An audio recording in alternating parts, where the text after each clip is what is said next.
شفیع اعظم صلی اللہ علیہ وسلم کی بارگاہ بے کس پناہ میں ہدیہ عقیدت و محبت پیش کرنے کے بعد میرے نہایت واجب الاحترام بزرگوں دوستوں، اللہ وحدہ لا شریک کے فضل و کرم فضل و احسان سے ہم سب لوگ جمعہ شریف کی حاضری کے لیے مسجد پاک میں حاضر ہیں۔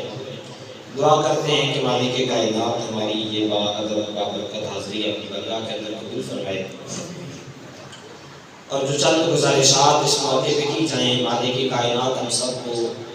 سننے سمجھنے کی اور اس پہ عمل کی توفیق عطا فرمائے۔ مختصر سے وقت میں آج کا ہمارا جو گفتگو کا موضوع ہے وہ یہ ہے کہ رمضان شریف کے بعد جو اللہ نے ہمیں رمضان کی نعمت عطا کی تھی، اس رمضان کی نعمت پہ شکرانہ اور اس کے ساتھ ساتھ نیک اعمال پہ، اچھے اعمال پہ، صالح اعمال پہ استقامت، ہمیشگی، مداومت، اس موضوع کے اوپر دو چار باتیں میں عرض کر رہا ہوں۔ انسان ہے، زندگی گزار رہا ہے، اور انسان بیسیکلی فطرتی طور پر لالچی ہے، اور اس لالچ کے اندر دنیا کا لالچ زیادہ ہے، آخرت کا لالچ بہت کم ہے۔ چاہیے تو یہ تھا کہ یہ جو کم رہنے والی زندگی ہے، تھوڑے عرصے کی جو زندگی ہے، اس کا لالچ بھی تھوڑا ہوتا،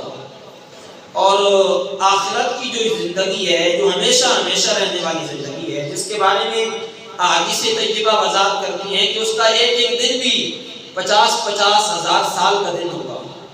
تو وہ جو زندگی ہے اس کا لالچ زیادہ ہوتا ہے۔ لیکن ہمارے ہاں یہ الٹ ہے کہ اس زندگی جو ہماری تھوڑی زندگی ہے، 70 سال کی زندگی، 60 سال کی زندگی، 80 سال کی زندگی، یہ اس زندگی کا لالچ زیادہ ہے، اور وہ جو ہمیشہ رہنے والی زندگی ہے اس زندگی کا لالچ ہمیں کم ہے، اس کی تیاری کم ہے، اس کی فکر کم ہے۔ اسی حوالے سے جو قرآن مجید کی آیت پاک میں نے تلاوت کی،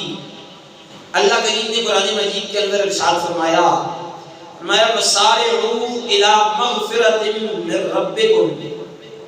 اپنے رب کی مغفرت کی طرف تم جلدی کرو، اپنے رب سے مغفرت طلب کرنے میں جلدی کرو۔ وَسَارِعُوا کا مطلب ہوتا ہے کسی چیز کی طرف جلدی چل کے جانا، کوئی چیز جلدی حاصل کرنے کی کوشش کرنا۔ تو یہاں رب حکم ارشاد فرما رہا ہے وَسَارِعُوا، جلدی کرو، مغفرتاً، اپنے رب سے مغفرت کو طلب کرنے میں، اِلیٰ ربکم، اپنے رب سے۔ یہ اس جملے کے اندر بڑا پیار ہے، ربکم جو تمہارا رب ہے، وہ رب تو تم سے پیار کرتا ہے، وہ رب تو تمہیں کہتا ہے کہ میں تمہارا رب ہوں، وہ رب تو اعلان کرتا ہے کہ بھائی میرے پاس آؤ۔ لیکن آگے سے بنتا ہے، انسان ہے، فطرتی تقاضے اس کے پورے یہی ہوتے ہیں، یہ اپنے اس رب کے اعلان کا پورا جواب نہیں دیتا ہے۔ رب اعلان کرتا ہے کہ بھائی آؤ میرے طرف، وَسَارِعُوا، جلدی کرو، مغفرتاً، مغفرت طلب کرنے میں، اِلیٰ ربکم، اپنے رب کی طرف، وَجَنَّاتٍ أَرْضُهَا السَّمَاوَاتُ وَالْأَرْضُ، اور دوسری چیز فرمائی کہ جنت کو طلب کرنے میں جلدی کرو، جنت کو طلب کرنے میں، اسے حاصل کرنے میں، اس کے اندر جانے میں جلدی کرو۔ پھر فرمایا عموماً انسان کے ذہن کے اندر یہ خیال آتا ہے کہ یار جس جنت کے جا بجا فیصلے کیے جاتے ہیں، جس جنت کے بارے میں جا بجا بتایا جاتا ہے، جس جنت کے بارے میں حدیث پاک بھی بولتی ہے، قرآن مجید بھی بولتا ہے، بتایا تو جائے بھائی وہ جنت ہے کیا، اس جنت کی جو ہے وہ سڑک کتنی ہے، اس جنت کی جو ہے وہ زمین کتنی ہے۔ فرمایا عرضها السماوات والارض،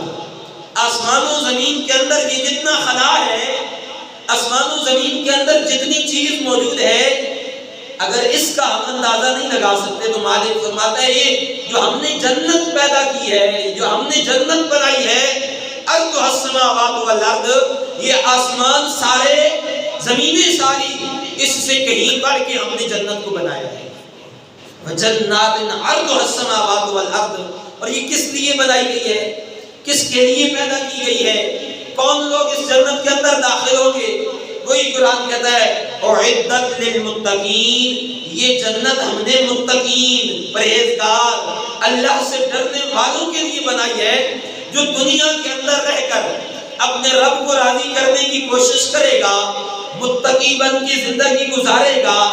پرہیزگار بن کے رب کو راضی کرنے کی کوشش کرے گا، جب کل حشر کے اندر حاضر ہوگا ہم اسے بغیر حساب کے جنت میں داخل فرمائیں گے، بغیر حساب کے اسے جنت کے اندر داخل کیا جائے گا۔ تو یہ جنت اور مغفرت خدا بندی ہر انسان کو، ہر کلمہ پڑھنے والے کو اور ہر مومن کو اپنی طرف بلانے کی کوشش کر رہی ہے۔ اب یہاں ہم نے رمضان شریف کا مہینہ گزارا، رمضان شریف کا مہینہ گزارنے کے بعد آپ کے سامنے ہے رمضان کے اندر مسجدیں ہماری آباد ہوتی ہیں، تراویح بھی پڑھی جاتی ہے، نماز فرض بھی اپنی جماعت کے ساتھ ادا کی جاتی ہے، روزے بھی رکھے جاتے ہیں، لیکن رمضان ختم ہونے کے ساتھ ہی بالکل ہر چیز ٹھپ ہو جاتی ہے۔ رمضان کے اندر مسجدیں آباد ہوتی ہیں اور رمضان کے بعد مسجدیں ویران ہو جاتی ہیں تو وہی مسلمان، ہیں تو وہی کلمہ پڑھنے والے،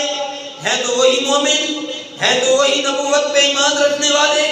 لوگ تو وہی موجود ہیں جو لا الہ الا اللہ محمد رسول اللہ پڑھتے ہیں۔ صرف مہینہ تبدیل ہونے کے ساتھ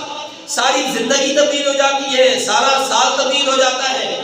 وہی لوگ جو صبح سحری کو اٹھ رہے ہیں اب 8 بجے 9 بجے اٹھتے ہیں، وہی لوگ جو سارا دن روزہ رکھتے ہیں اب نماز کے قریب تک نہیں آتے، وہی لوگ جو مسجد کے اندر آ کے عشاء کے وقت تراویح کی نماز پڑھ کے گھر جاتے ہیں اب مسجد عشاء کے اندر مسجد نمازیوں سے خالی ہوتی ہے۔ تو یہ قرآن ہمیں کیا کہتا ہے، حدیث طیبہ ہمیں کیا کہتی ہے؟ حضور کی حدیث پاک میں عرض کر رہا ہوں،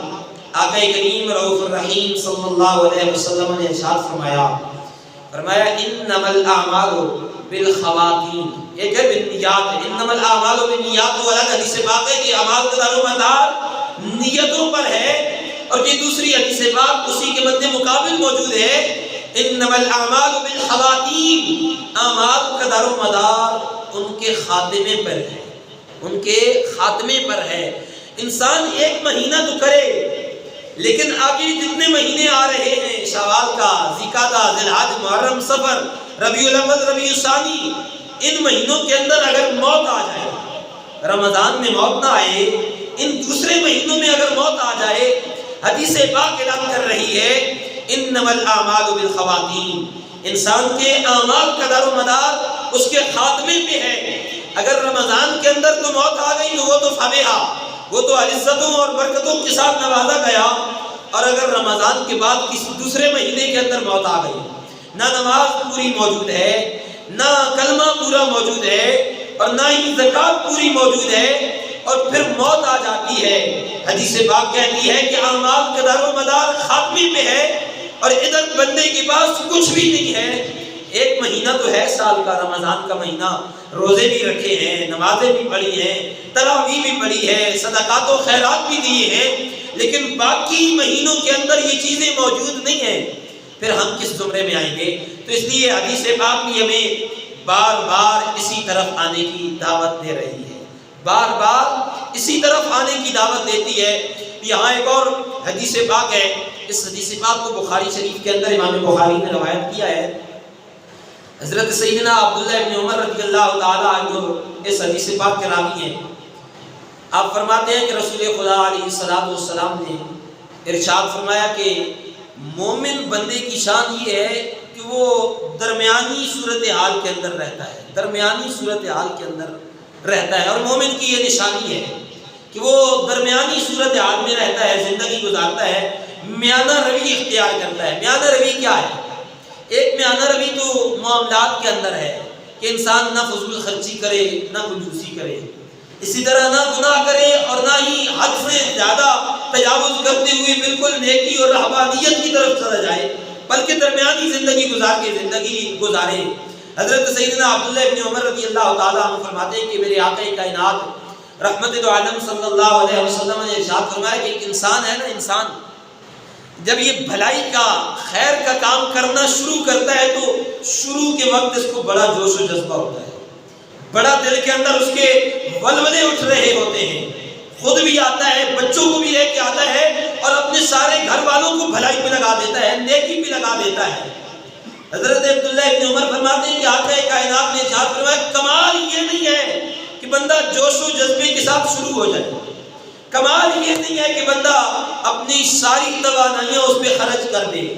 کمال یہ نہیں ہے کہ بندہ اپنا سارا کچھ دنیاوی معاملات کو چھوڑ کے اللہ والا بن جائے۔